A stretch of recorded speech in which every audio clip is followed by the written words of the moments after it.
Magandang araw sa lahat. Samahan niyo magluto ng chicken adobo. Ayan, ang una kong nilalagay ay bay leaf. With oil na yan. Then, isunod natin yung bawang. And then,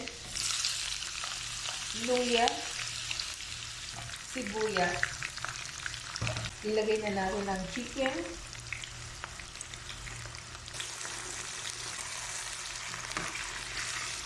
Maglagay tayo ng asin, paminta, at this point, pwede na natin lagyan ng soy sauce.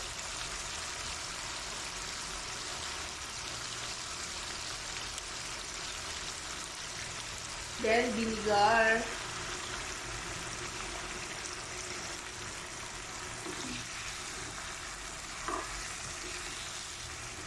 Lagyan ko ng konting water para malutong mabuti.